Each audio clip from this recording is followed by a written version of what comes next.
So I'll be the first person speaking. I'll be followed by Madeline Mueller, who's sitting here. She's the department chair of our music department. As far as I'm concerned, she knows more about City College than probably any 3 or 4 people combined. She's been there a long time. And she's been fighting to get a performing arts center built for years now. And I think I saw something today. They may put it off another 10 years. And so I told Madeline once before, make a deal with them. You'll leave if they start building it. I made that deal. Now she's going to be there another 10 years. Now they're just trying to make me die. Next to me on my right is Donna who's a counselor at City College, and she's going to talk about, I hope, things that are going on in the counseling department, because there's a lot of problems there. And there's a new corporate agenda that I will briefly touch on called Pathways or Guided Pathways, and it's very disturbing in terms of what it means for students' education.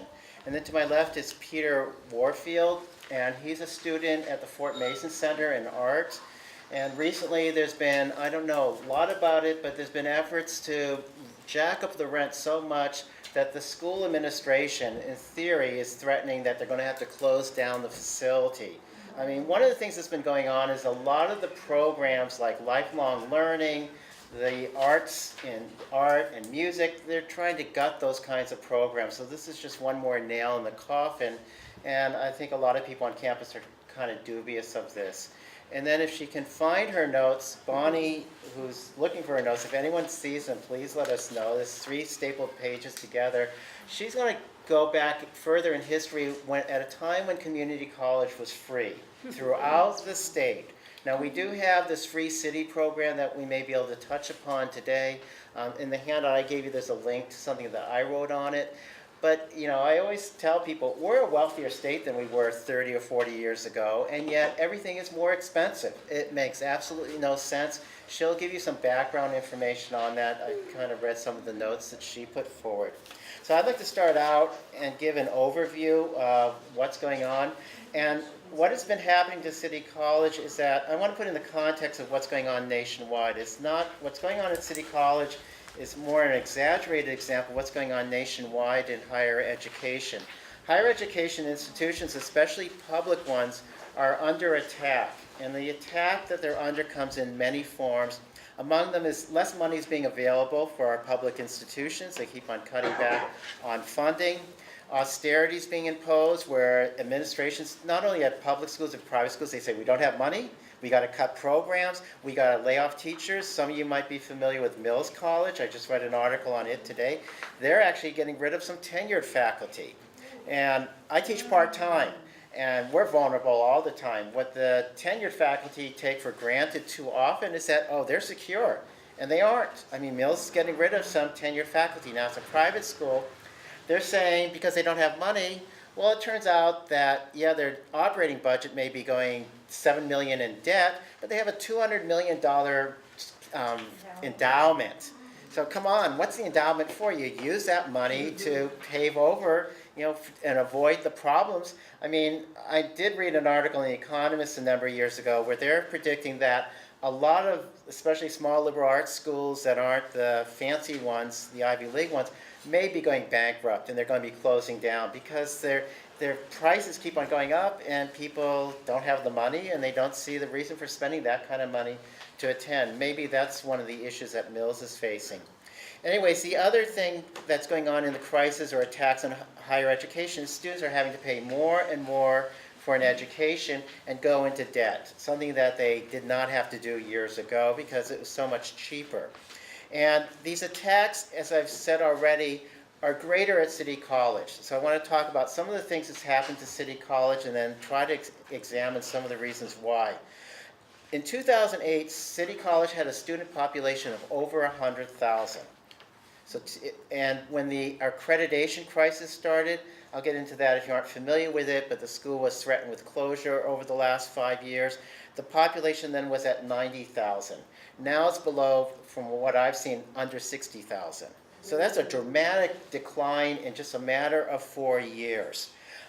With regards to administrators, of course, their numbers were at 52, the top ones, the most highly paid ones, in 2008. During the recession, they declined. I'll get into reasons for that. And now they're back up to 53 when the school's 40% smaller. And yet we need more administrators. And the administrators at City College have the unique characteristic is that they're getting paid more than administrators throughout the state by about $13,000. The recently new hired chancellor, when you add in all his goodies and benefits, he's going to be getting paid over $350,000 a year. And this is at a time when there's, again, fewer students. And if you're a faculty member, well, they're not facing a happy situation. So the full-time faculty was at about 760 in 2008. It remained there until the accreditation crisis started. According to the state chancellor's figures, it now stands at 546, and that's going down dramatically. I'll talk about this so-called golden handshake that a bunch of them were recently offered. Part-time faculty were at close to 1,200 in 2008, and they've been in the 800s throughout the accreditation crisis. But one of the things that's happening in higher ed is more and more classes are being taught by part-time people. They're contingent, they have no job security, they can be hired from semester to semester, and in addition, they get paid significantly less. And so it frees up, it's cheaper to hire a bunch of part-timers, you're more able to control your faculty.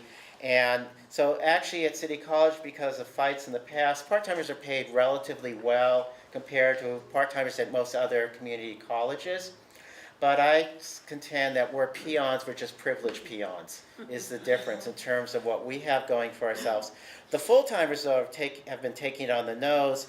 Their average salary in 2015 was a little over $81,000, which is a good chunk of money as far as I'm concerned, although it doesn't go too far in San Francisco. But that was $11,500 under the state average for full-time faculty. And again, we're in the most expensive city in California, if not even the country at this point. Part-timers, as I said, their pay is relatively good. One of the things that we have as part-timers is if you teach at least 50% load, you get medical benefits. That used to be about half the part-timers had medical benefits. The union put out something recently that only about a third of them do. So while part-timers may still get paid a salary that's higher in terms of others, it's, we're losing our benefits, and that's quite significant.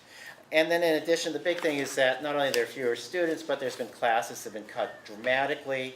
And in 2015, the administration announced we're going to cut 25% more classes, 5% a year over the next 5 years. And the recently, chancellor who just left, she said, well, that's a lie. That's not true. The union's putting it out. Well, come on. It's put out by your own employee relations office was saying this. And she, in addition, said that the pay increase that was offered to the union in our last contract was dependent on making class cuts. So in other words, the contract that we recently got meant a lot of people would be losing their jobs. And and they plan on continuing it. I won't go into it, but the mission statement has been narrowly focused. It used to be much broader. I can give you details on that. So how did we get to be in this situation? And this is nationwide. I don't want to sound like I'm overemphasizing Obama's role in this, but he was emphasizing a corporate agenda, which is a continuation of Bush's corporate agenda. His was called race to the top. Who can be opposed race to the top? Don't we all want to be at the top? Like we all want America to be great again? I think we all want to be make it to the top. And he decided that he wants to apply some of the principles of race to the top to higher education.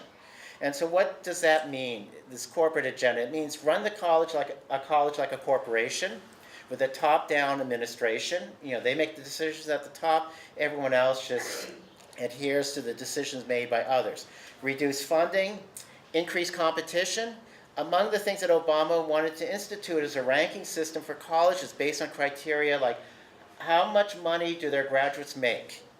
And those colleges that did better would get more federal funding, would be part of his competition. So colleges will compete against each other. They'll show that their students are getting paid, their former students are getting paid well, they get more federal funds, would be his approach. Privatization, where you transfer a lot of things that were previously done in-house to private for-profit companies, also supporting for-profit colleges. The ideal is that students will have a pass, finish college quickly, be full-time, and be out. And you want to weaken and eliminate unions. So representation of workers gets decimated. And that includes going after tenure. Now, you might not like me attributing this to Obama, but when there was a court decision a couple years ago taking away tenure rights, I believe it was, in Los Angeles for the high school faculty, Arne Duncan, Obama's Secretary of Education, cheered it on. He was all happy for it. So that would be another part of it. The other thing, if I haven't said this already, they want the colleges to do a better job of training students so that they leave school with skills wanted by business, which is a big focus of theirs.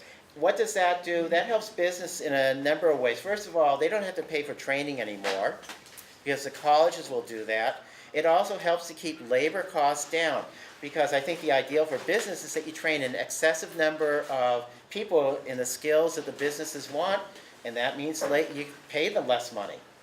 Obama expressed this kind of notion about the role of community colleges, which is my focus, and his goals for community colleges in his 2014 State of the Union address, where his goal is to connect, and these are his words, companies to community colleges that can help design training to fill their specific needs. So in other words, the schools are there to set up programs wanted by business, train the students in the skills the businesses want, and then throw them out into the world to get a job with the skills that are desired by business. That was Obama's goal for community colleges.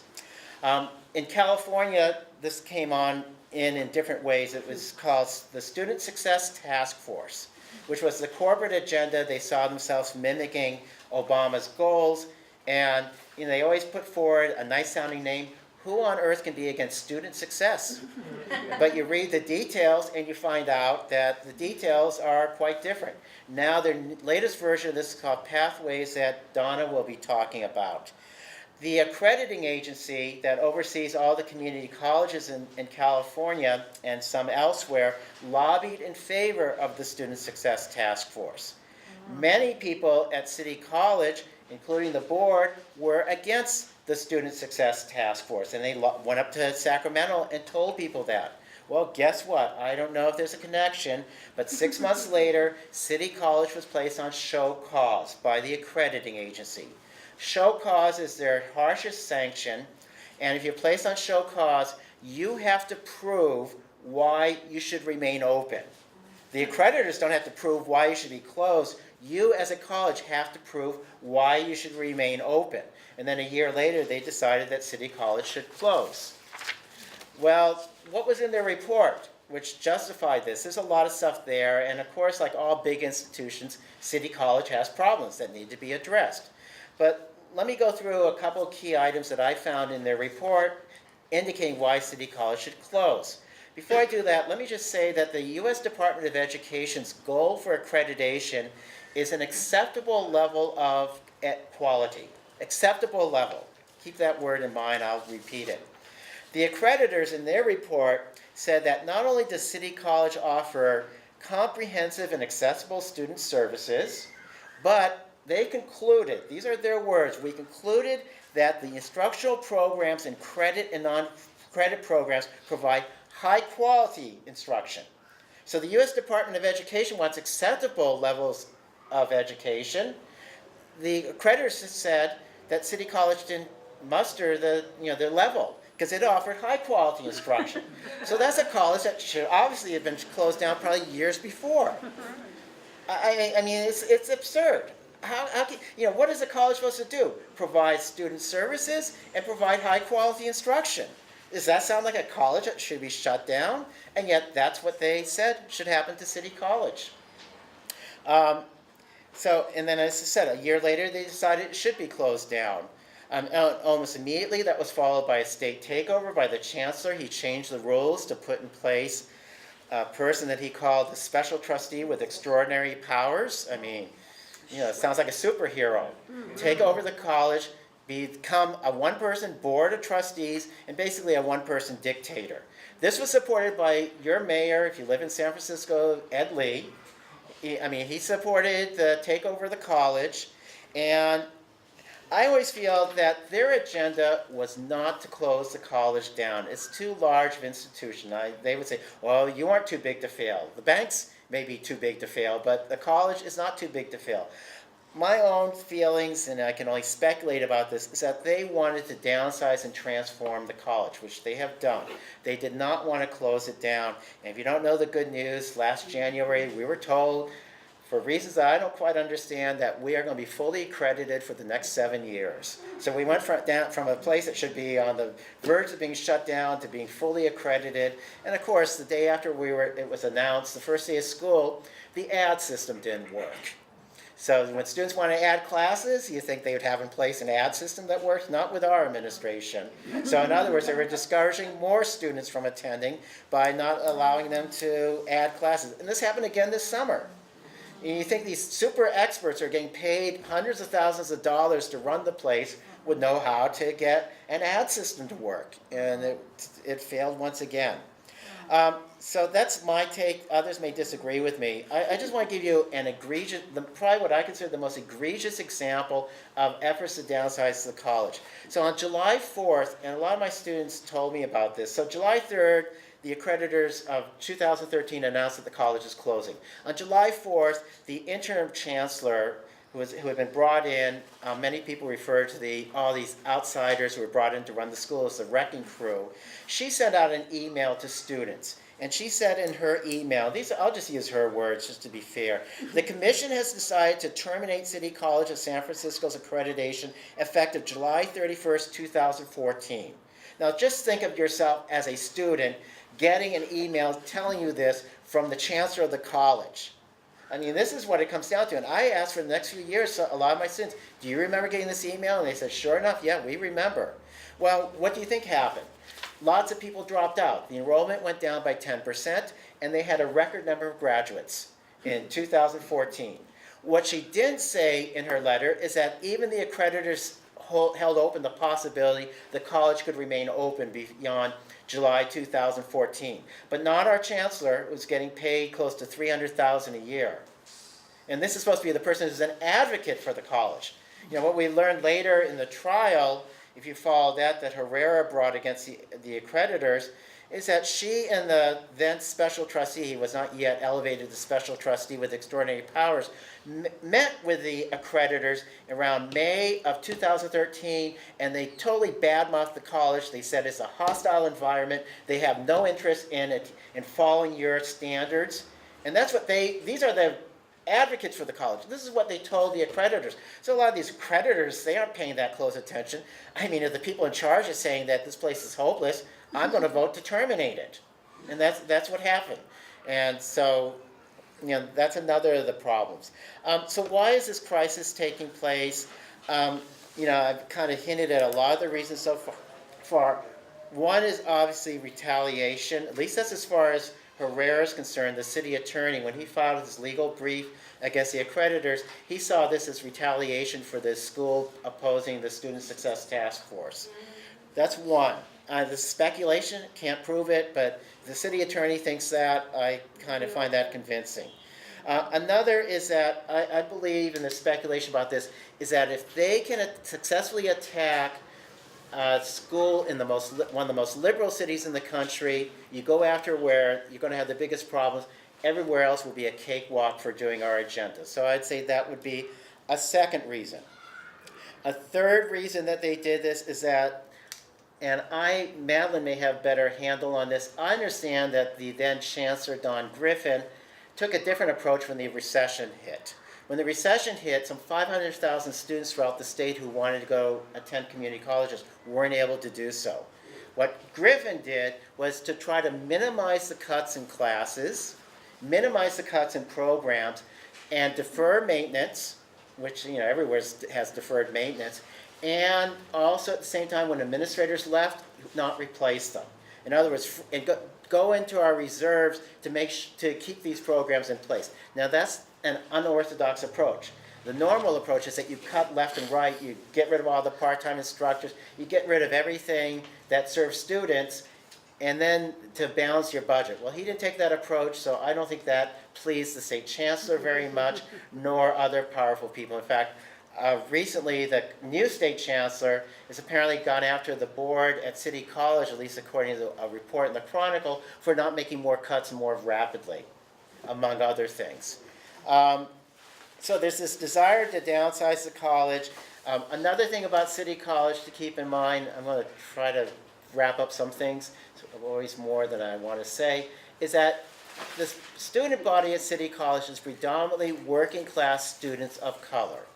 That is important. The students served at different levels of colleges like the UCs is predominantly upper middle class, upper class students who are being trained to run, own, and manage our large institutions.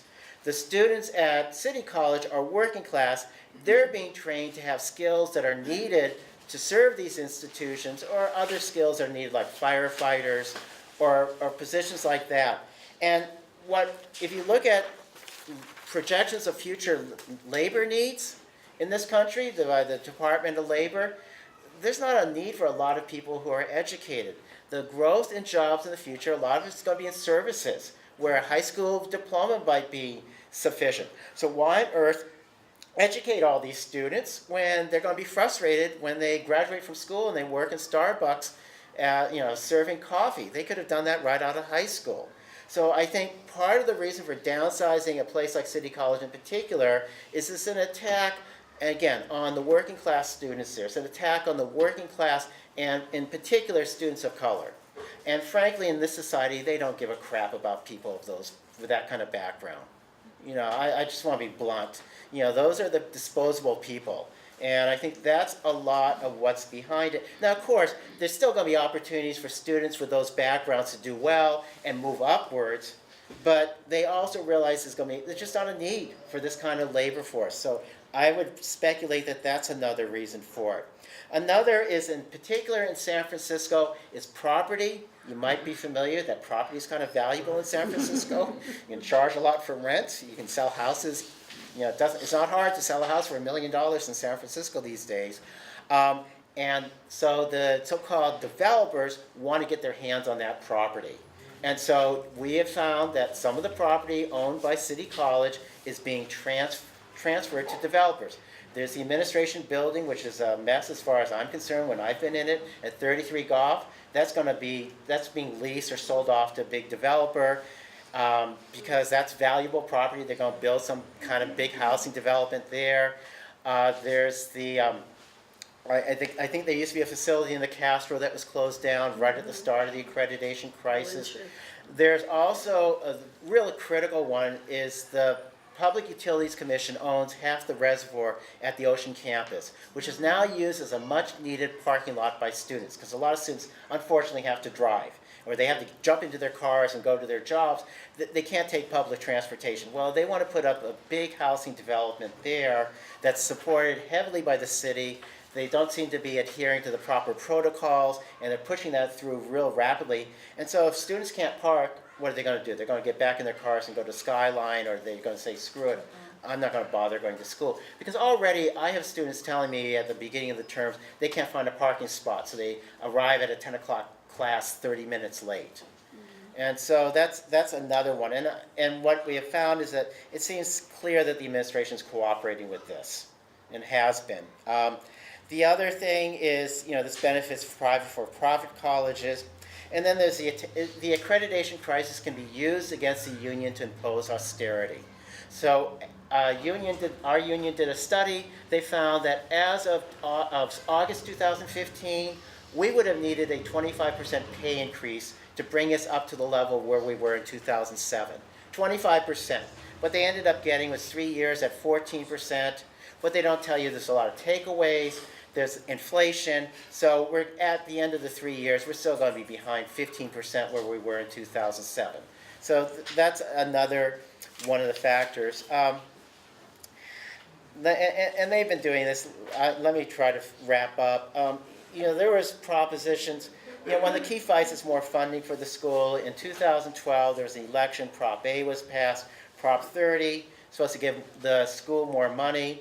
The administration said, so what? They turned around after getting more money for the school. They laid off over 60 faculty and staff, all part-time counselors.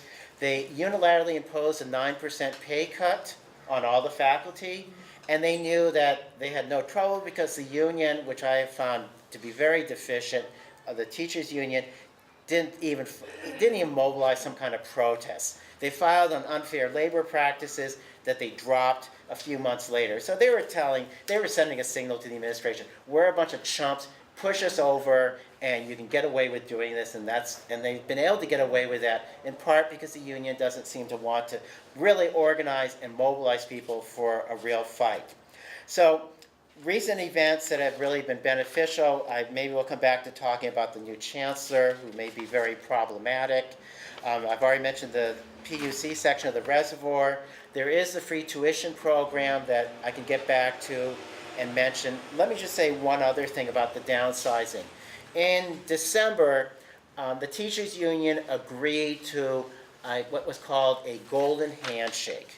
What the administration wanted to do is get 100 of the fewer than 600 full-time faculty to retire. We're going to give you like about $60,000 as a bribe to get you to leave. Now, many of them were thinking of retiring already, so this is nice, just another chunk of change in your pocket. Others, individually, I can understand anybody wanting to take the money and leaving. But what individuals do is destructive of the college, because you have all this institutional memory. You have people who are tenured who feel maybe a little bit more secure about being outspoken, and you get rid of those people. Plus, if you hire new people to take their place, you hire them at a much lower pay. And if you're newly hired full-time, you want to get tenure, so you are not going to make any waves. So you're going to be a lot easier to dominate. And AFT 2121 agreed to this. And not only did they agree to this happening, but the administration said, we'll replace these people who take the golden handshake, but only half of them over the next 5 years. So in other words, they were agreeing or cooperating with really more downsizing of the college as far as I'm concerned. I'm not very popular with my union. Maybe some of you in here do not agree with this, but that's the way I read it. You just don't get rid of more full-time instructors. And I know in the next few years there's going to be a lot of squawking about the fact that they aren't hiring new people to replace them. What are they going to do? They're going to replace them with part-timers who you get to pay a lot less, who are in the kind of situation that I happen to be in. So with that said, Madeline, please take it away. I'm sorry if this is a bummer, but people need to know what's happening. Right. Well, to pick up on the last point, when we started in 2012, when the first show cause came and enrollment went down, the numbers are easy to figure out in the music department. For many, many years, because I've been the chair for many years, I've been there for many years, we had 100 sections, say, each semester. Now we're down to 60. And we started, say, 6 years ago, we had 12 full-time faculty. Now we're down to 5. Because of all this sort of stuff and not replacing. I will say a few of our full-timers went out in order to save our ongoing part-timers, because they were obviously going to be the low-hanging fruit. So it's been a real problem trying to keep things going with all of this stuff out there. So that's just off your recent thing. I love bringing handout sheets so that you can do your homework. There'll be a quiz. No. But what I found, I was sort of thinking last night, well, what should I pick? Because I have a house full of paper. I've been given permission by computer experts that somebody has to have a paper trail. And it's all in my house. I was told district-wide, when people would show me pictures of shredding trucks that were shredding all of our records. And then they say, oh yeah, but we're scanning them into the computer. But then you try to find them and you don't find them, and maybe they didn't scan them in. So there was an awful lot of City College history that I think was shredded, but it's in my house. And I've been there 50 years, and I save things. It's in the basement, it's in every room, it's just awful. But so I was sort of, you know, what shall I bring you guys? Now I thought maybe, and I reread it last night, a lot of what Rick was saying in the history, and I hope you all have, we'll start here where it's connecting the dots from 2012. Do you want to, if you don't have it. And I am just, having reread it, rather surprised because I'd learned how to Google and found all this stuff, which turns out 6 years later was really right on. There was one little component that I added to in 2014, but pretty much it was out there as to what the Student Success Task Force really was. And it was really, and I had it in this research paper, I guess you'd call it, it's Lumina. Lumina is the villain in pretty much all of this. Lumina is a so-called philanthropic organization, but it's a front for the Sallie Mae money. And Sallie Mae is the big, I have more of those if you want, is the big student loan thing. Now they keep changing their names so that we don't know who they are, but it's all back to Sallie Mae and Lumina. And it's really, so much of this nationwide is in order to, do you need more? There's one. You know, what might be easier, we'll have stuff up here. Right. Maybe we'll take a break and just come up and get it. Well, or we can pass it around. yeah, you can sort of see what I mean. It's a reference. But I brought plenty, so there's plenty. But Lumina's idea, and I wrote it out in this paper from a long while ago, Lumina paid for the Student Success Task Force. The then Chancellor Scott bragged about that it was underwritten, the task force met totally paid by this Sallie Mae student loan front that pretends to be philanthropic. Lumina has over $1 billion to set an agenda for all of higher education. It is the moving force behind this. Let's have community colleges be technicians only. Let's not have an educated workforce, by the way, just have training. This is a Lumina fiat. It's already in this report. And it's continuing very badly for our students. It's what I call an indentureship. This article, which I also just recently, how the student loan industry is helping Trump destroy American democracy, and that's not overhype. That's absolutely the truth. That the student loan factor, which is over $1 trillion now, has the students coming to a school and they don't want a community college. This is why we were in the crosshairs, because the community college system of California is inexpensive and it's the best. I remember going to conferences where people came from all over the world. This is the Community College of California, the Pat Brown legacy, that Governor Brown, is world famous. Even just before we were put on show cause, I had a visitor from Japan. How does this work? Do you realize how really wonderful the community college system is? And I said, well, you better talk fast because we're under the gun. We're under the gun because we were inexpensive. Our students don't get trapped into student loans. For that, you need the for-profit private schools. And then you have, well, a loan of, say, $10,000, which quickly slabs up to $80,000, and it never stops. You never get out from under these student loan traps. They're traps. So we have this whole generation of folks, and it's not just the younger, because God forbid a parent signs off on a student loan, because the student loan will then attach the parent's Social Security. It attaches everything. It just is this horrible. You cannot declare bankruptcy. So anybody even breathing on your student loan is sucked into it with this trap. It trains people narrowly into jobs that don't exist, so they can't, or if they exist, there's a glut of people for that job, so the corporations can lower the salary. It's a neat trick. And these aren't really government loans anymore. They're all privatized, and people are getting a ton of profit over this kind of behavior. Students come in, and it just tears my heart out to see that they don't know where to go. And as I said in my article, they're committing suicide. We have statistically just a huge spike going on in suicides of this age group who can't get out from under this kind of pressure. It's horrible. I remember I gave this paper out to the Student Success Task Force people. I attached a speech that I gave in front of the state Board of Governors, and I handed this sheet out at the time. And I remember ever after, the state chancellor would just glower at me. I mean, it was uncomfortable. And I was told afterwards he was really mad because I was accusing him of encouraging suicides. And I go, well, if the shoe fits.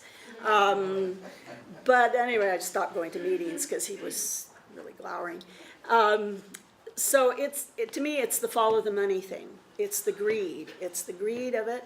1984. Give me the author. Orwell said in his last speeches, he was explaining fascism, and he said it starts with greed. It starts with the money. And then he said something in people's brains, it's like an addiction, like a narcotic of some kind, and they get to be bullies. And then they just start bullying for the sheer power of it. And so, yes, there's a lot of greed and money here, but it is drifting into real sociopathic and maybe psychopathic behavior on part of human beings. And Orwell said, you know, and he said it in we was writing this in 48, I guess, you know, this may be what's going to happen in the future, and he said, don't let it happen. So I think what City College did, and we were the target because we were the biggest. I used the flagship. I don't know anything about ships, but I'm told if you destroy the flagship, you destroy the fleet. And so what I felt was happening at City, because we were so good, is that we were out there as the best, as the biggest, as the flagship for 112 community colleges. And it's like you said, if you bring down the biggest and the best, the rest can just get picked off. And they knew this. I was getting emails all up and down from the state people saying, fight, because the smaller community colleges were just terrified that they'd be next, and they would have been. Because the whole system is under attack, because Jamie Marasatis, who really ran the Department of Ed, I have somebody back in Washington who would sort of spy for me, and he said when you go into the cabinet of Ed, it wasn't Arnie Duncan running it, it was the head of Lumina. He was in the office, still is, running the Department of Ed. So whenever you see old Betsy, idiot, it's still, it's DeVos, it's still, yeah, that's right, it's still Lumina running the Department of Ed. And they put out all this stuff that sounds so good, as you say, the words, student success, get jobs, you know, they aim towards, and I've seen it on their own websites, we really focus on students of color, on vets, and on students who are poor. That's who they focus on to get into these traps. Really wicked. Another article that is absolutely more philosophical, and I love his writing, although I find him difficult to read, but it's glorious writing. So I brought Henry Giraud's latest, called Thinking Dangerously, The Role of Higher Education in Authoritarian Times. I think the title is very good. So that one is real late night reading if you want to, you know, take a few nights, because you can't go fast on that one. This, again, City College, there's one other sort of villain in the piece, and it hasn't been mentioned, but that's our dear governor, Jerry Brown. And I think it's no secret, people say that he's not exactly a friend of his father's legacy, and he's never been a friend of community colleges. And I was told, and this is rumor because I didn't hear it personally, but I was told at a party, he was asked, can you help City College? When we were losing all the students right away, and he said, no, it needs to get a lot smaller, because, and the reason I've followed his career, and it's totally within his way of saying things. The reason being, he said, the CSU and UC systems are impacted a lot with students from out of state or overseas, and they bring money into California, and City College graduates too many successful students. And that's our governor. And then I've heard also from parties, because a friend of mine's mother-in-law was a board of governors and there were dinner parties, that he and the state chancellor, this is Bryce Harris, said, oh, the community college system, there should be no school more than 10,000 students for ease of management. Because part of the student success task force, there were 7 chapters, and they've done 6. The 7th is to make the community college system one system running out of Sacramento. So you have one union now contract. So you have parallel to the CSU regents, or the UC regents and whatever the CSUOs are, that there's this one group that runs everything from the state. They've been trying to do, Jerry Brown tried to do that when he was the governor the first time. So he's still on to that, and it hasn't been done yet. It would completely wipe out local boards.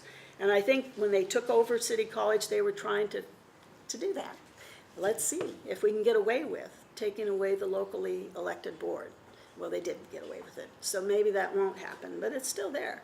Chapter 7 of the Student Success Task Force recommendations. Possibly and probably the local people will rise up. When the state came to the rescue of City College, because we got a major bailout through Mark Lennon, right? But some of our major supporters were from Orange County, because community colleges are bipartisan. In the old days, I used to be sent up to lobby the Republicans, because I'm a musician and we could talk music. So I was the major faculty lobbyist. I spent quite a few years doing this. But they would send me in to argue the case, whatever it was at the time, for community colleges. And I always found that a good, solid Republican ethic is very supportive of the traditional the traditional community college. So they came to our rescue as well. Some folks down in fact, all of them, because they want their local boards, they want some degree of local control, and they all hated Barbara Bino. That was helpful. But the ACJC was nasty to everybody, no matter where the community college was. Democratic county, Republican county. So we have friends, and it is a bipartisan issue. And then the last thing I want to mention, because you'll get into the pathways, which is the update of some stuff, is that last article, and this was where I think Steve had me give a talk years ago, and it was like what to do, because we could see this all coming. And I think I remember saying, well, the arts will save us. So here's a recent article that said, the arts will save us. And this can segue into Fort Mason as well. Really good industry, the really good people down in Silicon Valley. My son used to be a headhunter for computer companies down there. He said he always hired, he said the technical resumes all look the same. He hired the persons who could play an instrument, speak several languages, be in a play, paint a painting, do sculpture, had a, quote, real life. He said those were your best workers. And I've worked with Silicon Valley types before, and they've said the same thing. Send us people who have art somehow, because they're the ones who will stay on the job. So the idea of, and I don't call it lifelong learning. I would like you all to change that particular sound, because it's always equated with old people. And that's not the case. Lifelong learning can happen at any age, because I call it quality of life. If you take a course because it improves your quality of life, that'll help your work, that'll help your domestic whatever, it'll help your health. I mean, anything like that. And I know as a classical pianist that this is true, and I mean, I speak as a musician, but they're getting there's quite a bit of research about this, especially with brain chemistry and this and that and the other. But lately, there have been several public television things on the history of who we are as people, as humans, and as Homo sapiens. And maybe you've watched these series where there were quite a few, not just Neanderthals, but other kind of pre-human type folks. The only ones who had the arts were the Homo sapiens. And the feeling now is that's why we are who we are, because we brought from the get-go, however it worked in our DNA, you go back into as much prehistory as you can, and we know about the art, you know, the beautiful cave art, but they all played instruments too. They're finding instruments, and they're pretty good little flutes and percussion and so forth. So from maybe who we are, or we are all somehow artistic and aesthetic and so forth.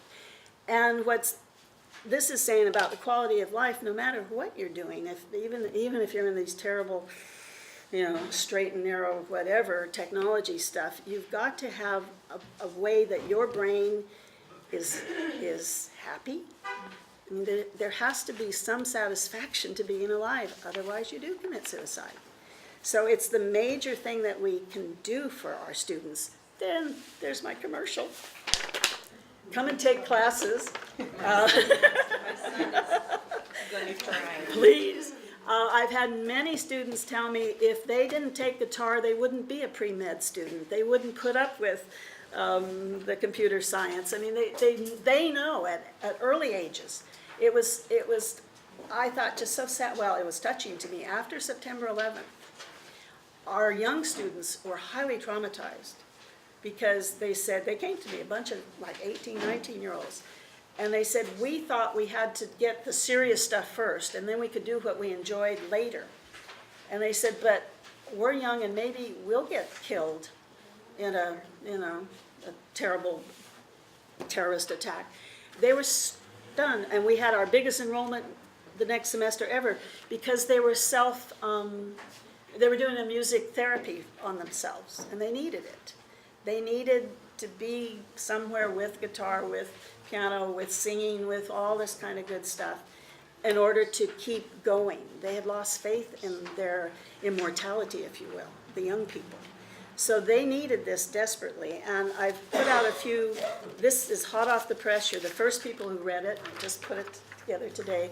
That we now have, after many years, we were able to get a repeatability situation put in place finally for all of our ensemble classes, so people can now grow and learn. And the state had said, oh yeah, you could take piano once, you could take choir once, you could take, whatever, ceramic once, you've got it all.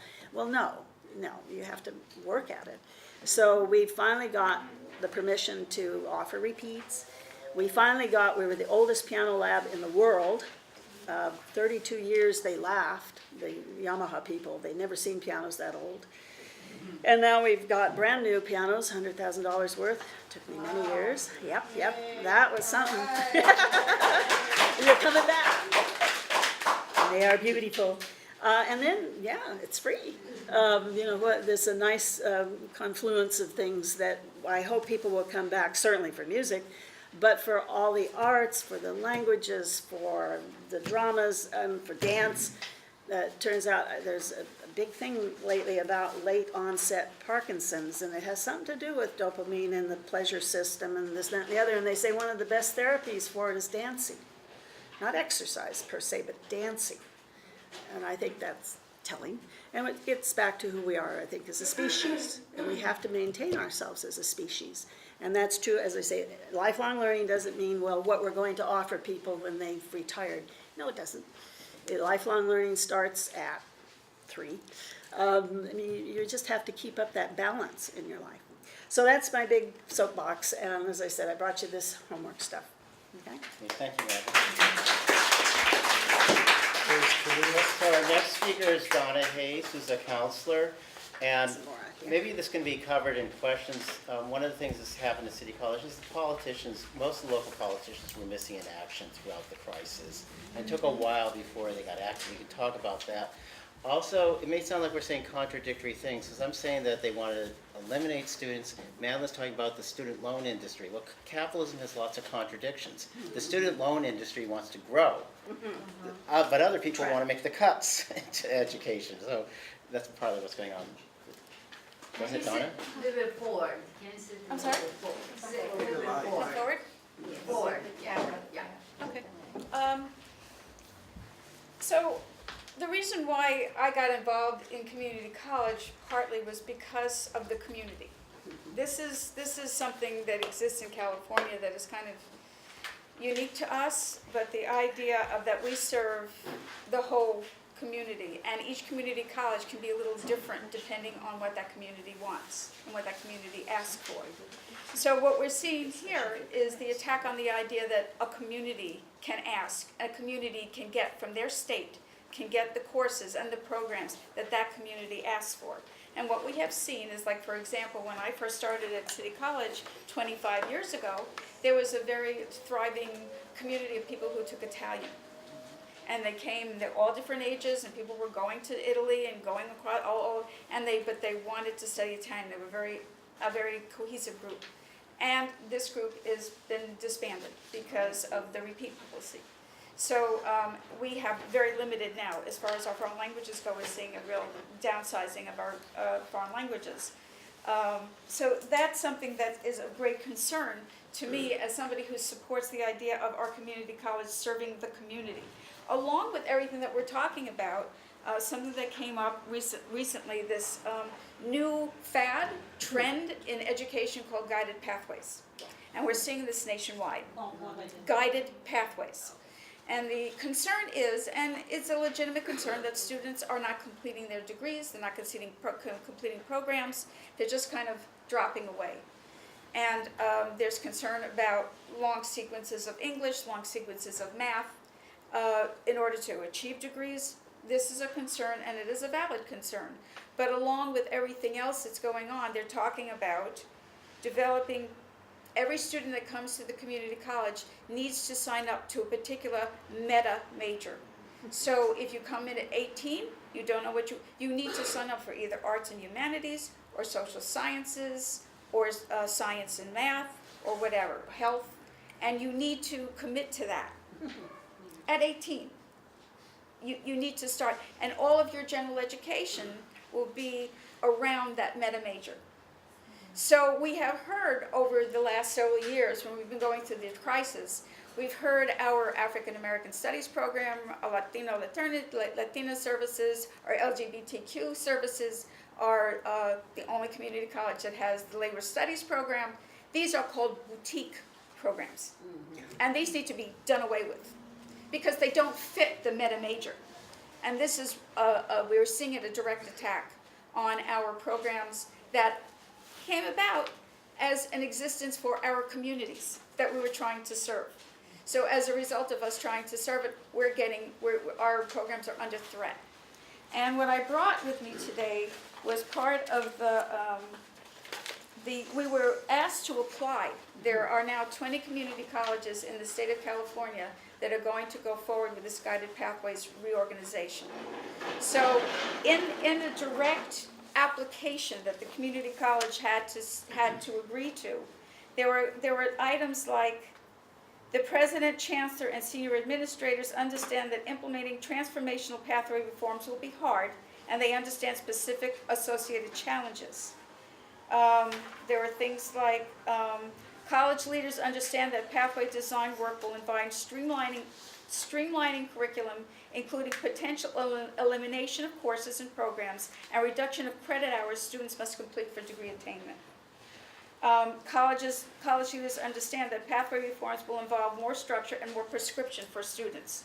So they're going to take away choice and tell you, you're going to take this.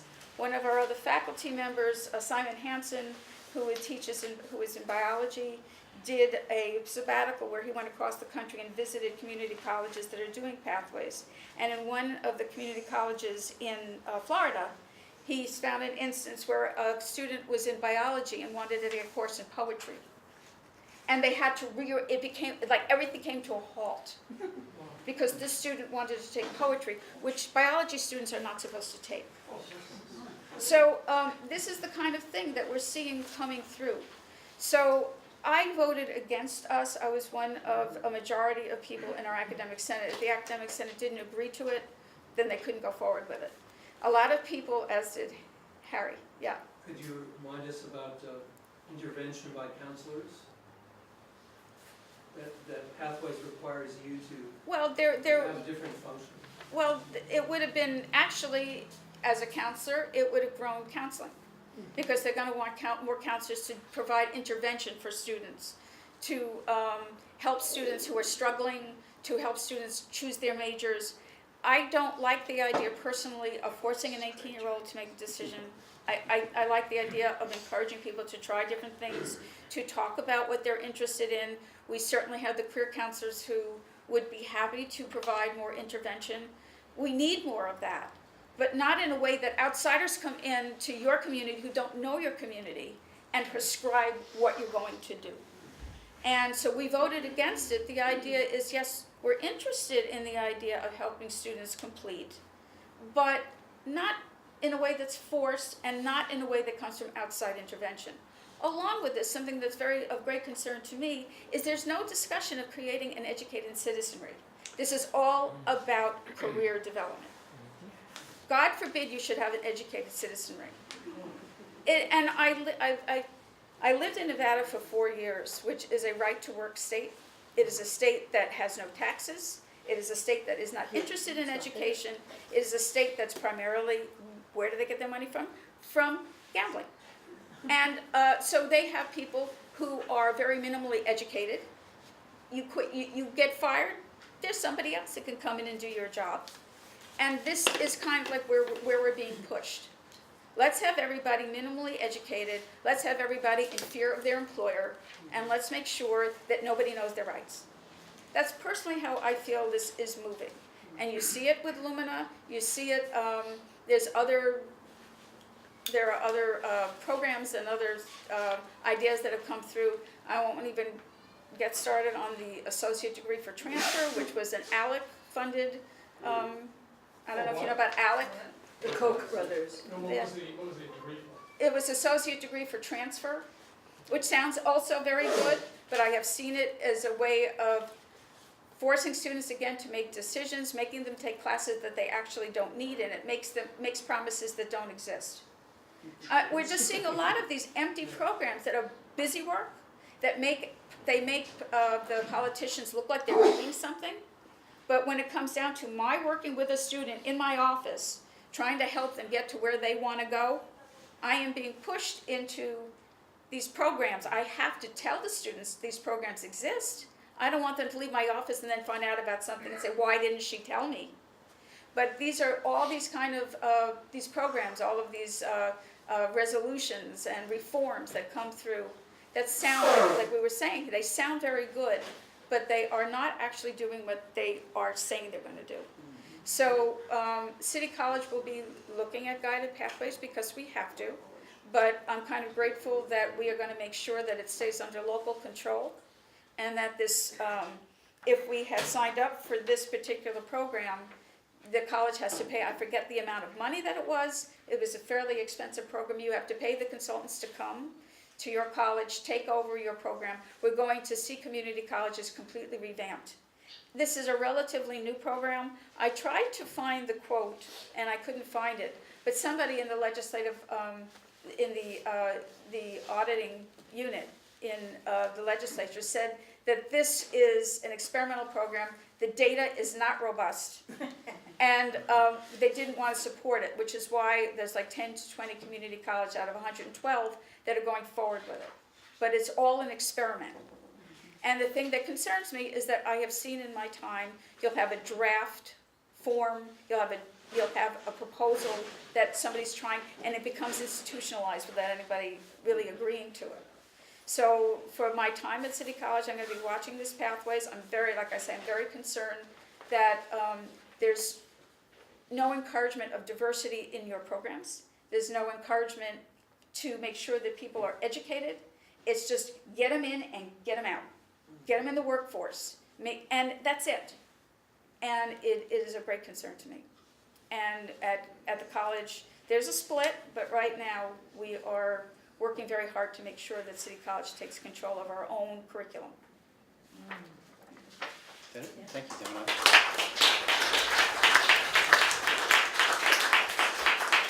Our next speaker. Could I just, two little things that you might not realize. The reason why there's, quote, a split, Lumina is giving a ton of money, and Jerry Brown has put in a ton of money for pathways.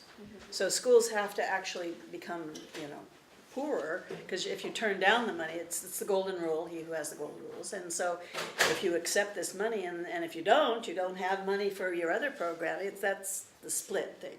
And the other is that they make the student be on the straight and narrow, but they've decided that, well, we don't want the students tempted by anything that's at the school, so let's make sure the school doesn't offer these courses that would tempt these pathway students.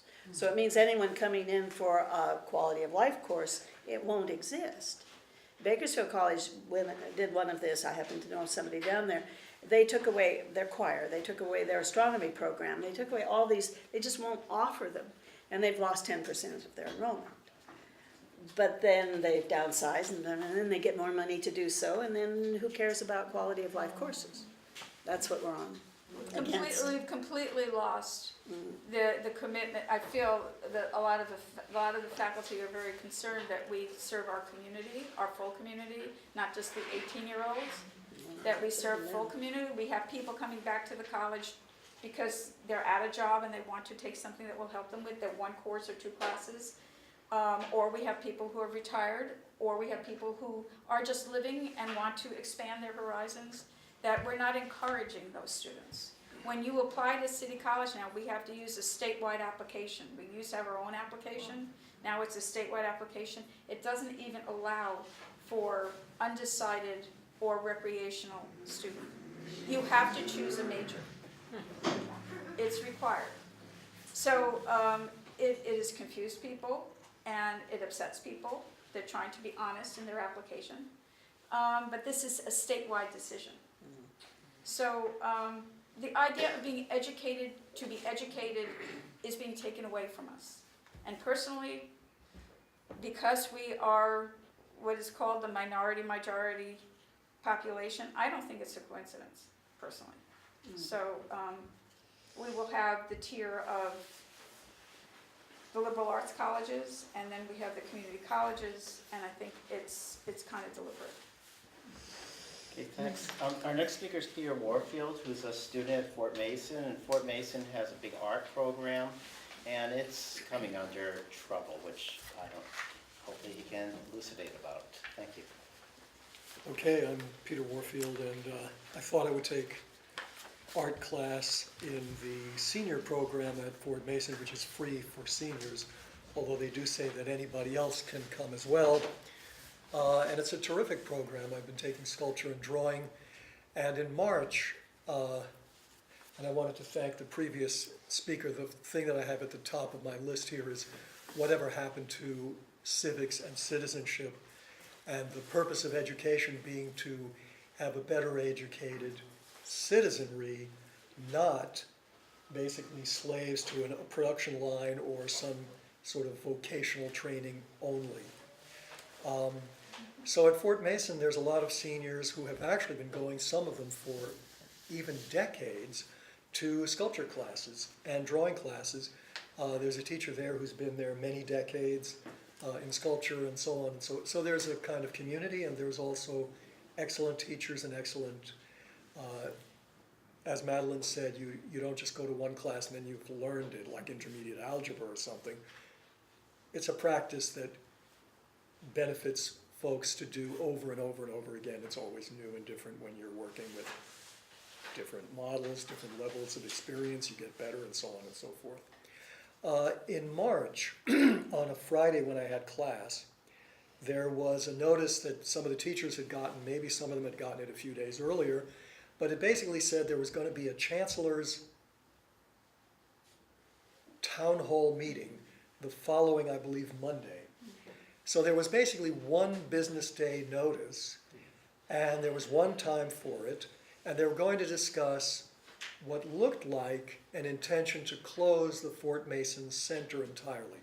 So Fort Mason City College has part of Building B for Boy, and has a lot of art classes, some under various programs, continuing education, regular students, adult program, and so on. So this was my first hint of this. Let me just say, overall, it looks like City College administration wants to get rid of Fort Mason with as little publicity as possible and with minimal information to anybody, basically as much of a stealth program as possible. And that's the overview, and I can fill in some details more or less as many as you can stand it, but I've been given 5 minutes. So the interim chancellor's, the interim chancellor's Chancellor Town Hall, by the time I got there, a few minutes after the hour it was to start, it was jam-packed. I could barely squeeze in. It was a good-sized room, longer than this one, and it was packed. I'd say 60 to 100 people or so. And more people were coming in. I ended up having to sit literally in the front between the chancellor on my left and the bean counting vice chancellor, Ron Gearhard. on my right. So it started out with Susan Lamb, the interim chancellor. Basically, they had a dog and pony show they wanted to get through, and very fast, quite unexpectedly, I think, in terms of the crowd and in terms of, it was wonderful. These were not drooling, falling asleep seniors, nor was it the 5 people that she said had come to other town hall meetings. It was packed. And she hadn't gotten too far into the dog and pony show, which was a PowerPoint presentation that they really wanted to show you, please, folks. And people were saying, wait a minute, we're here, are you planning to close Fort Mason? Why do you want? So people were assertive, they were smart, and they were focused. It was wonderful to see. Basically what they're saying is that a law passed in 1940 after an earthquake in Los Angeles that made schools tumble down and would have killed a lot of kids had there been kids in the school. It's the Field Act.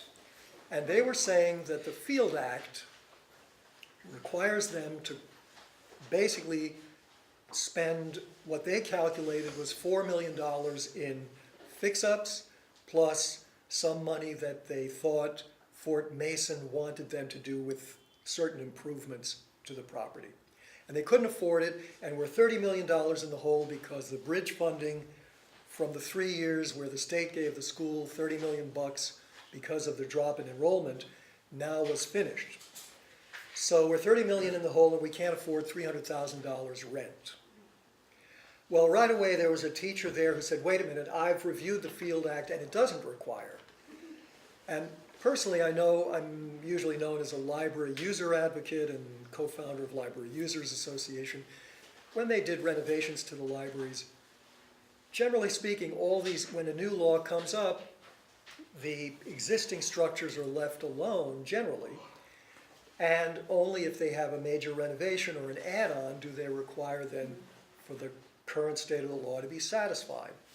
So here was this teacher vigorously arguing Field Act does not require that the Fort Mason facility, which was built in whatever, 1901, and which City College has been occupying for something like 42 years. Why all of a sudden do they have to? So another thing that was very stunning, really, was that the Fort Mason Foundation, which manages the federal property for the Parks Service, had their head there, Rich Hillis. And he said they have not done any kind of counteroffer to our reminder in November. Here it was March. So in November, Fort Mason had sent City College administration a notice that the lease was running out in May. And City College was claiming that, well, you know, we couldn't, it's too much that they're asking and so on. And the head was there and said, no, we have not had a counteroffer or any negotiation with City College over the terms. They wanted a 28% increase and then 5% per year. So the chancellor was saying, okay, well, and people were outraged, and she was saying, well, wait a minute, I see some wiggle room here. So what's wiggle room? If you haven't been negotiating at all, and the cutoff of the lease is barely a little more than 2 months away, what are we talking about? So he was saying there'd been no good faith negotiation whatsoever. He was adamant about this. And she was saying, well, I see some wiggle room here and so on. And they put on their dog and pony show, and I ended up near the end of the meeting, just so you get a flavor for it, saying, I think this needs to leave this room. So who is the decider? Is it the Board of Trustees? And when is the next meeting? When and where is the next meeting? So she says, well, she says the next meeting is whatever, 10 days hence, and it's at the multi-unit or multi-use building, blah, blah, blah. And then she stops. I said, what time? She says, well, I'm not sure, but you could look it up online. Now, this is a chancellor who's been how many years interim? The trustees meet every, what is it, third Thursday at 4 o'clock. You can go back year after year, and she's been there, the trustees have been there. It's the third Thursday of the month at 4. And then she added, she said, well, you could also watch it on streaming video, maybe with a glass of wine. Oh, that's She actually said that. She actually said that. Yeah. amazing. So that gave a lot of people a really bad impression of the various aspects. I won't use the L word or anything else. Let's just say it didn't give a good impression to a lot of people, and they were pretty pissed off. In the meantime, we had a demonstration at the curve there, a rally. Lots of people came to the Board of Trustees meeting in March, and the gracious Thea Selby, the president now for this year, announced helpfully that who is here for the teachers' salary discussions, and there was quite a number of people, whatever, deans and instructors and so on, and how many are here for the Fort Mason discussion, which was on the agenda. So then she helpfully switched, she said we're going to move them both forward, but she switched the Fort Mason discussion after the teachers' discussion, and although the estimate of the time for the Fort Mason discussion was 5:30 on the agenda, because the teacher discussion went on for 3 hours, and they were already behind on other things, they didn't get to the Fort Mason discussion until, guess what? 10 o'clock. By which time, of course, lots of people had left, but still they had a lot of people talking. Perseverance. Yes. Also, as soon as I heard about this on a Friday afternoon, I rushed to the local, for their public library, and got in touch with my press contact at the Examiner. And so lo and behold, there was a story on Monday online, which I don't think they expected, and on Tuesday it was published in the paper. Thea Selby, who was vice president last year, was quoted as saying she knew nothing about any plans to close Fort Mason. Wow. And during that first meeting, another trustee, Alexander Randolph, got very excited. Well, there were all kinds, he basically said that after all these people, there were, I don't know, 50 or 60 seniors, mostly seniors still there, who were making public comment, and he got sort of indignant, saying, if he hasn't seen it on the agenda for him to decide, then why, I'm almost tempted to call it fake news. So that made me very suspicious about the trustees. Are they playing a game where they're going to pretend and then, oh, gee, it's too expensive and they want an increase? Are the trustees pretending not to know nothing from know-how? I mean, even if Randolph hadn't heard anything on the agenda, does he not understand how the administration can maneuver the facts and the studies and so on and so forth? I've been pretty active on library issues for more than 20 years, so I happen to be familiar with open government law, including Sunshine Ordinance for the city and what governs the trustees here for City College, which is only the state open government laws, which are the Brown Act and the Public Records Act. So there were endless violations of both of those state laws with respect to how they ran the meetings, and I've now been to every monthly meeting since the March meeting, and also with respect to making their records public. So for example, so basically they have violated repeatedly, they haven't called on me when I said I wanted to speak on such and such topics.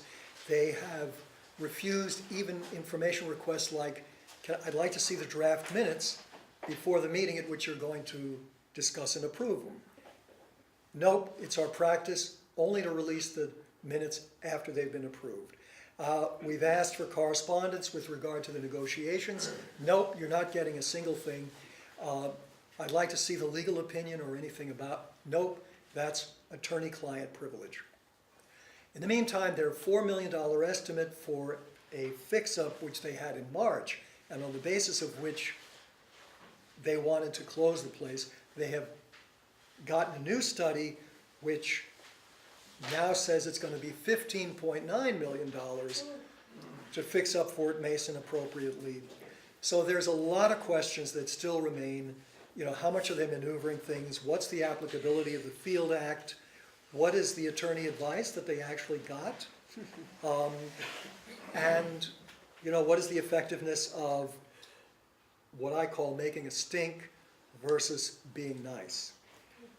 And what I can say is I think the making a stink part has helped with some things. So they were telling the drawing classes and so on, the teachers, to find a place elsewhere than Fort Mason for the fall, and they've now scheduled those classes yet again at Fort Mason for the fall. But they're saying that's just interim, and they got to work out who's going to do what and who's going to pay for what Fort Mason or the college. And you know, we know where that might be going.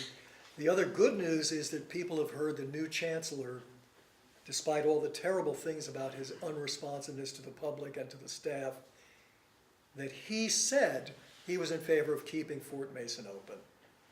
So anyway, there's a flavor of what's been going on at Fort Mason, and I'd be happy to answer any questions. Thank you, Peter.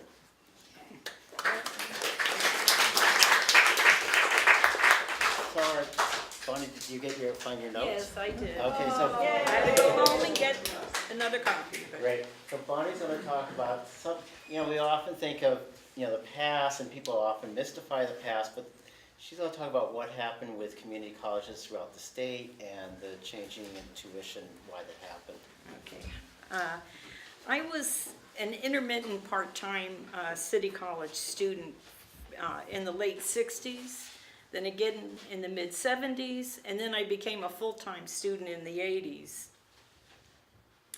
And after graduating CCSF, I went on and got my MFA in 1989 at the San Francisco Art Institute. At that time, I became a part-time instructor at CCSF. Until 1997, I worked in the art department teaching printmaking and drawing. Over those years, I experienced the increased assault on working class students. Before the end of the 1960s, students 18 years or older, living independently of their parents, could go to school full-time and collect welfare to help cover expenses. And there was virtually no tuition. But as students began to protest the war in Vietnam, the draft, and embrace the civil rights movement, the government started fighting back with the police, the National Guard, and by making it harder to go to college. First by establishing fees, then tuition. In California, Governor Reagan sent the police and the National Guard to tax student demonstrations, declaring them illegal because masses of people, especially students, turned out for them. That was a big crime. And in 1969, California finally ended the student welfare program for low-income students. The rest of the country followed California's lead. Students across the country were demonized for protesting the war, the draft, and racism, and were kicked off welfare. And in 1970, President Nixon deployed the National Guard against anti-war demonstrators at Kent State College in Ohio, murdering 4 students on May 4th, and 11 days later, on May 15th, murdering 2 students at Jackson State College in Mississippi. Another blow against students was when Clinton ended welfare as we know it and replaced it with his personal, let me get this right, personal responsibility and work opportunity reconciliation act of 1996. It resulted in a huge cutback to CCSF enrollment. When I became a full-time student in the 80s, before this, I was a single mother with 2 boys, one a toddler, the other in elementary school. I was on AFDC, which was Aid to Families with Dependent Children, which enabled me to go to school full-time, tuition-free, as long as I maintained good grades, and it allowed me to continue to go on to a 4-year college. While I was a full-time student at CCSF in the 80s, there was a child care facility right on the campus.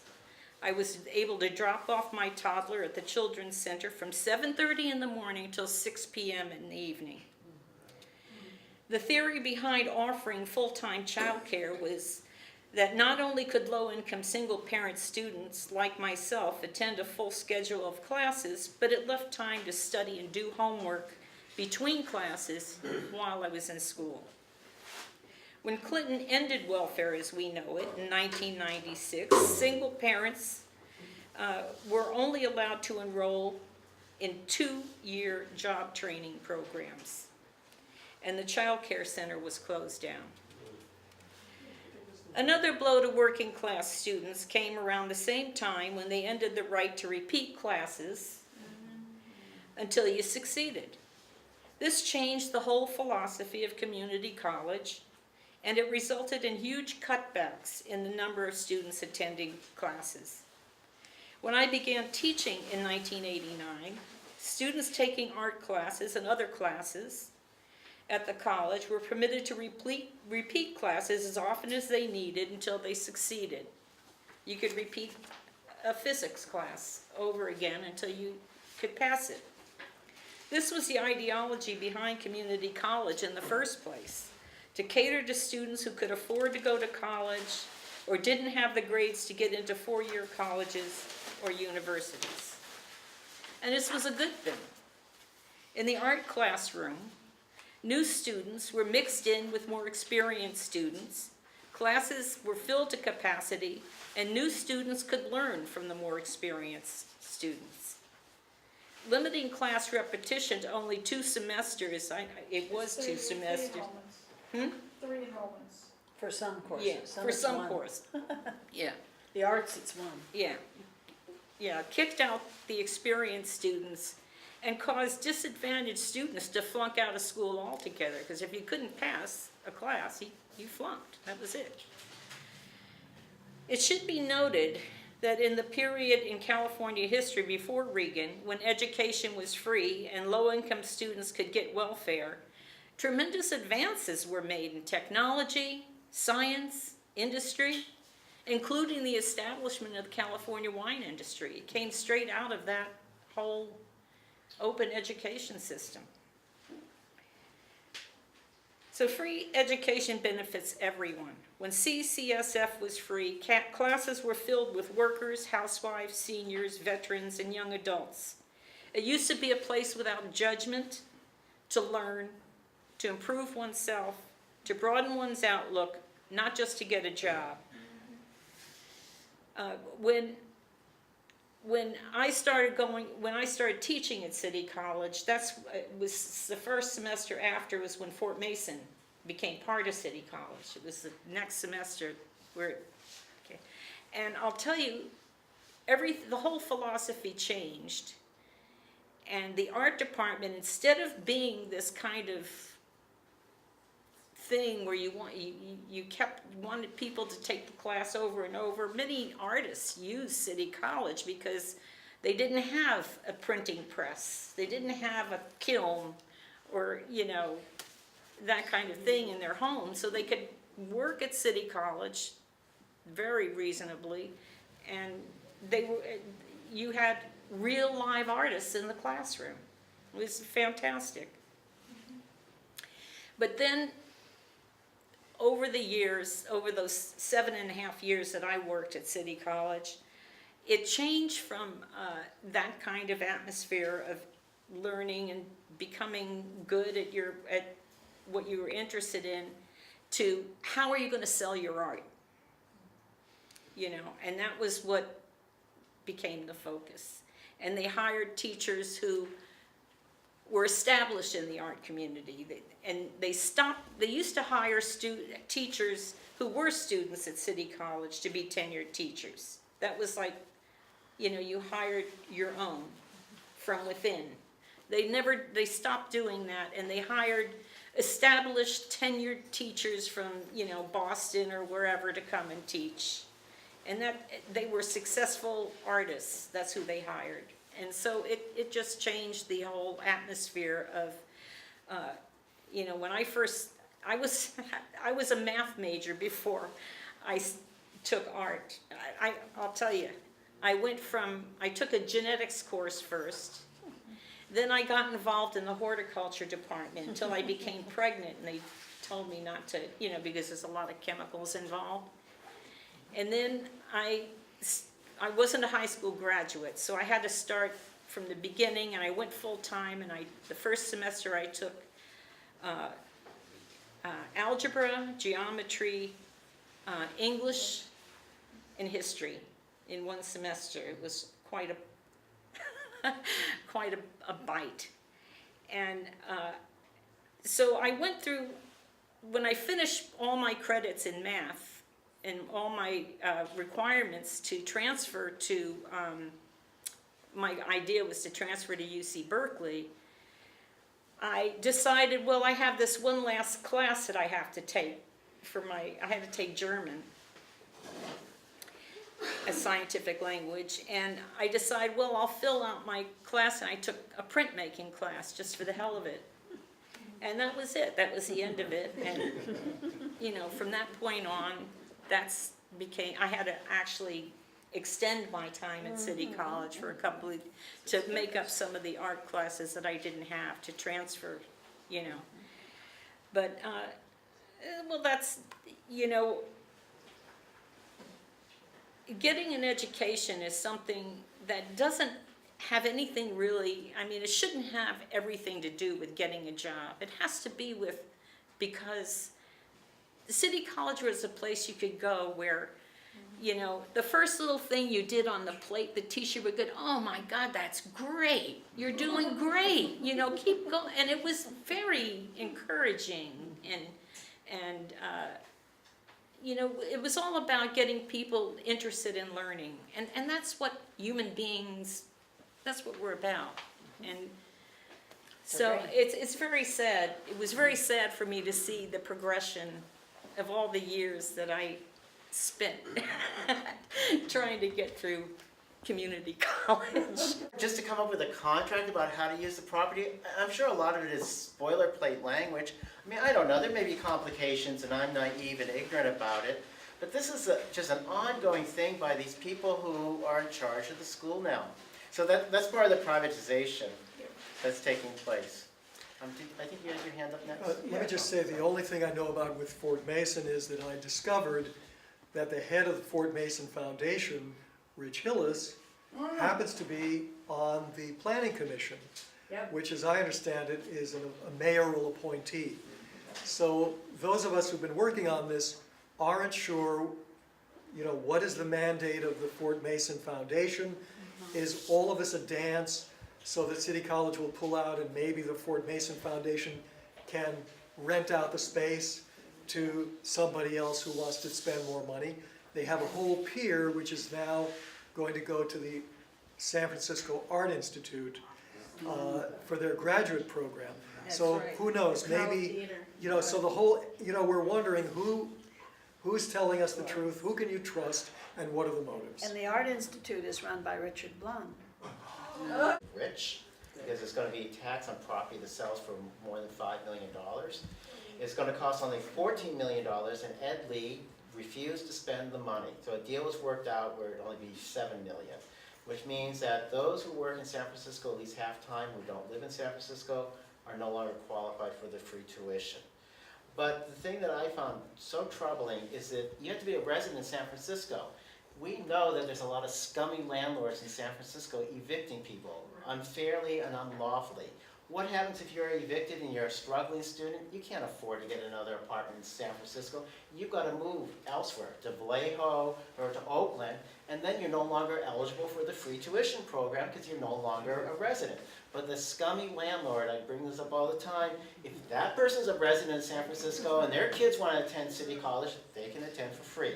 I'm all in favor of that, but it should be for everybody. And it's not. So there are these quality of life issues that I think are very critical, and you know, it's like these things are celebrated as the college emphasizes free city, but you know, it's not really addressing these. What happens to the homeless students who don't have an address? I think that's probably going to be a big problem. I don't know. We don't know. I think you're going to probably have to prove your residency, and how do you do that? If you're homeless, if you don't have an address. I know. But that's why it should be free for everyone. Yeah. Then you don't have any administration paperwork. Everybody just automatically signs up and goes for free, as they did, as Bonnie was mentioning, 30 years ago. Again, you're talking about very little money. Hey everyone, my name is Denise. I actually come from New York. I'm only here on vacation. I'm really glad I got to hear all of you speak on this. I am currently going to LaGuardia Community College, which is a CUNY, part of the CUNY system. And yeah, I mean, you know, to your question or comment, you know, I think that what people responded is right, that, you know, privatization is a process that has a lot of contradictions, and that all of this, I would say, is actually part of the process of privatization in and of itself, and the ways in which they try to make it so that not only are teachers like demoralized and unable to organize in their unions, but also students, because we're so completely burned out, and you just can't catch a break between spiking rents and you know, hikes on tuitions. And I'm particularly bitter right now about the state of things because I'm undocumented, and so in New York there is no DREAM Act, there is no financial aid for undocumented students. I pay tuition completely out of pocket. And Governor Cuomo, who might run for president in 2020, just introduced a scholarship program that's supposed to be for low-income students, but you know, you have to be documented, and then there's a lot of kind of shady deals with how everything was passed and how decisions were made that are very parallel to what's going on here. On different levels, but all of that to say that not only is this scholarship program, you know, for free tuition basically, kind of going through in very shady ways, but there's also a tuition hike. So for those of us who are undocumented or part-time students, and myself, I'm both. I'm a part-time undocumented student that has everything to do with each other. We not only do not qualify for the free tuition program, but we actually have to pay a tuition hike.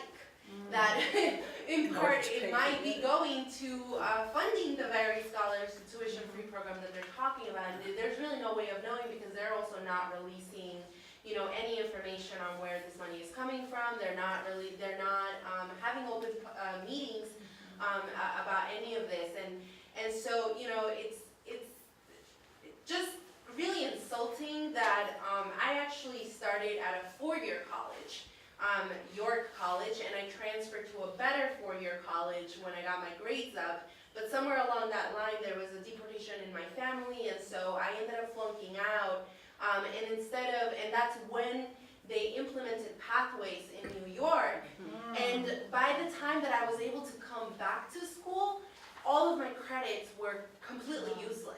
And this is money that I paid out of pocket because there's absolutely no social welfare available to me of any kind. And so now I've not only had to start over at LaGuardia Community College, but all of these things are ongoing. And so all that to say that I'm on my eighth year of college, and on my second year at community college, about to transfer to a Lehman, to a fourth-year, and only seeing my college road getting further and further away because of this tuition hike and all of the other things that are going on. So, you know, solidarity to any teacher that's out here trying to fight this, and we're seeing the brunt of it in New York, and it's absolutely important that we're confronting it. But yeah, thank you. It's national.